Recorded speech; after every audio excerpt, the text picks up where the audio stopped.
ஆண்டவராய் இயேசு கிறிஸ்துவின் நாமத்தினாலே உங்கள் யாவருக்கும் என் அன்பான வாழ்த்துக்கள். இந்த ஞாயிற்றுக்கிழமையிலே கர்த்தர் நமக்கு கொடுக்கிற வார்த்தை ஆதியாகம புஸ்தகத்திலே 15வது அதிகாரத்திலே 2வது வசனம். கர்த்தராய் ஆண்டவரே, அடியேனுக்கு என்ன தருவீர்? ஆண்டவருக்கு மகிமை உண்டாவதாக. பாருங்க, ஆபிரகாம் தேவனிடத்தில் இப்படிப்பட்ட ஒரு கேள்வியை கேட்கிறார். பாருங்க, ஆபிரகாமுக்கு கர்த்தர் தரிசனமானார். அப்பொழுது ஆபிரகாம் தேவ சமூகத்திலே கேட்கிறார், அடியேனுக்கு என்ன தருவீர்? இந்த உலகத்தில் அநேக வேலைகளிலே நாம் தேவனிடத்திலே கேள்வி கேட்கிறோம். எனக்கு என்ன கிடைக்கும்? நான் இந்த வேலை செய்கிறதுனால எனக்கு என்ன கிடைக்கும்? நான் தேவ பணியை செய்கிறதுனால எனக்கு என்ன கிடைக்கும்? ஆண்டவரை பின்பற்றுகிறேனே, எனக்கு என்ன கிடைக்கும்? ஆண்டவரிடத்தில் நான் உத்தமமாக இருக்கிறேனே, எனக்கு என்ன கிடைக்கும் என்று சொல்லி அநேக வேலைகளிலே நாம் தேவனிடத்திலே கேள்வி கேட்கிறோம்.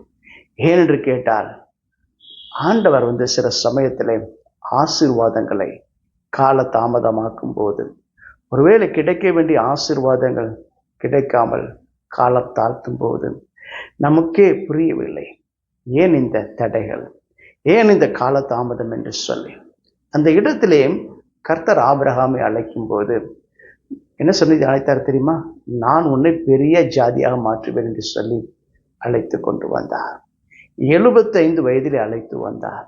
கிட்டத்தட்ட 24 வருடங்கள் ஓடி போய்விட்டது. இப்பொழுது அவர் முதிர் வயதானவராக இருக்கிறார், வயது சென்றவராக இருக்கிறார். அவர் தன்னுடைய குறையை அறிவிக்கிறார். நான் பிள்ளைகள் இல்லாமல் இருக்கிறேனே என்று சொல்கிறார். ஏனென்று கேட்டால் அவருக்கு தேவை அது ஒன்றுதான். ஏனென்று கேட்டால் ஆண்டவர் சொல்லி இருக்கிறார், உன்னை பெரிய ஜாதியாக மாற்றுவேன் என்று சொன்னார் அல்லவா? அந்த வாக்கு தத்தம் என்னவாயிற்று? கர்த்தர் நீ அழைத்து வந்தார் அல்லவா? அழைத்த போது கர்த்தர் ஒரு வாக்கு கொடுத்தார் அல்லவா? அந்த வாக்கு தத்தம் என்ன வாயிற்று என்று சொல்லி அவருக்குள்ளே ஒரு பெரிய கேள்வி இருந்தது. அந்த கேள்வி நிமித்தமாகத்தான் ஆண்டவரிடத்தில் இப்படி ஒரு கேள்வி கேட்கிறார். ஆண்டவரை பார்த்து சொல்லுகிறார், அடியேனுக்கு என்ன தருவீர்? இன்றைக்கும் கூட நம்ம அநேக வேலைகளில் தேவனிடத்தில் இப்படிப்பட்ட கேள்வி கேட்கிறோம். ஆண்டவரே, எனக்கு என்ன கிடைக்கும் என்று சொல்லு. ஏனென்று கேட்டால், சில நேரங்களில் நம்ம கிடைக்க வேண்டிய ஆசீர்வாதம் கிடைக்காமல் இருக்கிற பொழுது, ஆண்டவரே, ஏன் எனக்கு இந்த போராட்டம் என்று சொல்லி, ஏன் எனக்கு இந்த வருத்தம் என்று சொல்லி கர்த்தருடைய சமூகத்திலே நாம் விண்ணப்பம் செய்கிறோம். ஆனால் எல்லாவற்றுக்கும் கர்த்தரிடத்திலே பதில் இருக்கிறது. எனக்கு அன்பான தேவ ஜனங்களே, கர்த்தர் ஆபிரகாமை அழைத்து கொண்டு வந்தார். வானத்து நட்சத்திரங்களை காண்பித்தார். உன்னுடைய சந்ததி வண்ணமாக இருக்கும் என்று சொல்லி, வானத்து நட்சத்திரங்களைப் போல திரளாக உன்னை பெருக பண்ணுவேன் என்று சொல்லி கர்த்தர் ஆபிரகாமுக்கு காட்டி கொடுத்தார். கர்த்தர் ஆபிரகாமுக்கு ஒரு காரியத்தை வெளிப்படுத்தி காண்பித்தார். இப்படி சொன்னார், பாருங்க, இந்த தேசத்தை உனக்கு சுதந்திரமாக கொடுக்கும்படியாக கல்தேயருடைய பட்டணமாகிய ஊர் என்கிற இடத்துல இருந்து உன்னை அழைத்து வந்த தேவன் நானே என்று கர்த்தர் சொன்னார். ஆண்டவருக்கு மகிமை உண்டாவதாக. பாருங்க, கர்த்தர் ஆபிரகாமிடத்தில் இப்படித்தான் சொன்னார், உன்னை அழைத்து வந்த தேவன் நானே என்று சொன்னார். ஆண்டவருக்கு மகிமை உண்டாவதாக. பாருங்க, கர்த்தர் நம்மை அழைக்கிற பொழுது சில ஆசீர்வாதங்களை சுதந்திரித்துக் கொள்ளும்படி அழைத்து வருகிறார். இந்த இடத்திலே கர்த்தர் ஆபிரகாமை அழைத்தார். எதற்காக அழைத்தார்? ஆபிரகாமை 12வது அதிகாரத்தில் அழைக்கிற பொழுது, நான் உன்னை பெரிய ஜாதியாக மாற்றுவேன் என்று சொல்லி அழைத்தார். பெரிய ஜாதியாக வேண்டும் என்று சொன்னார். அவருக்கு ஏராளமான பிள்ளைகள் பிறக்க வேண்டும், அந்த பிள்ளைகள் ஏராளமாய் பெருக வேண்டும். அப்படித்தான் கர்த்தர் ஆபிரகாமை அழைத்தார். அது மாத்திரமல்ல, கர்த்தர் இந்த இடத்திலே கர்த்தர் சொன்னார், இந்த தேசத்தை உனக்கு நான் சுதந்திரமாக தருவேன் என்று வாக்கு கொடுத்தார். எதற்காக தேசம்? பாருங்க, திரளான ஜனங்கள் பெருகிவிட்டார்கள் என்று சொன்னார். அவர்கள் வாழ்வதற்கு இடம் தேவை அல்லவா? அதற்காகத்தானே கர்த்தர் அவர்களுக்கு ஒரு தேசத்தையே சுதந்திரமாக கொடுப்பேன் என்று சொன்னார். ஆபிரகாமுக்கும் அவருடைய சந்ததிக்கும் கர்த்தர் ஒரு தேசத்தை வாக்கு பண்ணுகிறார். கானான் என்கிற ஆசீர்வாதத்தை வாக்கு பண்ணுகிறார். எனக்கு அன்பான தேவ ஜனங்களே, இந்த இடத்திலே கர்த்தர் ஆபிரகாமை பெரிய ஜாதியாக மாற்றுவதாக மாத்திரமல்ல, மிகப்பெரிய தேசத்தை சுதந்திரித்துக் கொள்ளும்படி கர்த்தர் ஆபிரகாமை அழைத்து கொண்டு வந்தார்.